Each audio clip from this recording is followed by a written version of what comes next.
রাজ্যে যখন চলছে তৃণমূলের ঝড়, ঠিক সেই সময় দেশের রাজনীতিতে এনডিএকে জোর টক্কর দিচ্ছে ইন্ডিয়া। এই মুহূর্তের পাওয়া লেটেস্ট আপডেট অনুযায়ী 291টি আসনে এগিয়ে রয়েছে এনডিএ, যার মধ্যে ইতিমধ্যেই 7টি আসনে জয়লাভ হয়েছে এনডিএর। অন্যদিকে 234টি আসনে এগিয়ে রয়েছে ইন্ডিয়া, যার মধ্যে 3টি আসনে জয়লাভ করেছেন তারা। অন্যদিকে এই মুহূর্তে সবথেকে গুরুত্বপূর্ণ আপডেট, তৃণমূল প্রার্থীকে পিছনে ফেলে সুকান্ত মজুমদার 4,800 ভোটে এগিয়ে গেলেন। ডায়মন্ড হারবার লোকসভা কেন্দ্রে 4,60,000 ভোটে এগিয়ে রয়েছেন তৃণমূল প্রার্থী অভিষেক বন্দ্যোপাধ্যায়।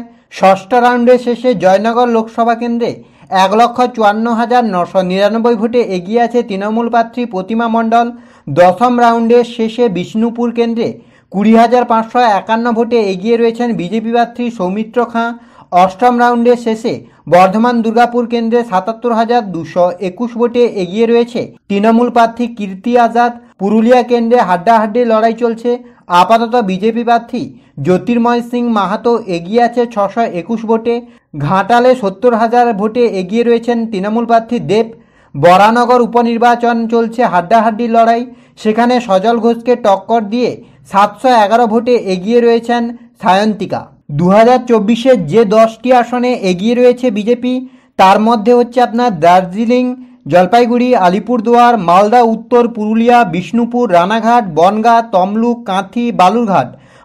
বালুরঘাটে কিন্তু এই মুহূর্তে এগিয়ে আছে, আবারও হয়তো পরবর্তীতে কিন্তু পরিবর্তন হতে পারে। 2024-এ যে আসনগুলিতে এগিয়ে রয়েছে তৃণমূল কংগ্রেস, তার মধ্যে রয়েছে কোচবিহার, রানীগঞ্জ, ব্যারাকপুর, জঙ্গিপুর, মুর্শিদাবাদ, বহরমপুর, বীরভূম, আর আপনার রয়েছে বোলপুর, কৃষ্ণনগর, পূর্ব বর্ধমান দুর্গাপুর আসন, বর্ধমান পূর্ব, আসানসোল, বাঁকুড়া, ঝাড়গ্রাম, মিদনাপুর, ঘাটাল, আরামবাগ, হুগলি, শ্রীরামপুর, হাওড়া, উলুবেড়িয়া, ডায়মন্ড হারবার, উত্তর কলকাতা, দক্ষিণ কলকাতা, যাদবপুর, বসিরহাট, মথুরাপুর, জয়নগর, দমদম, বারাসাত।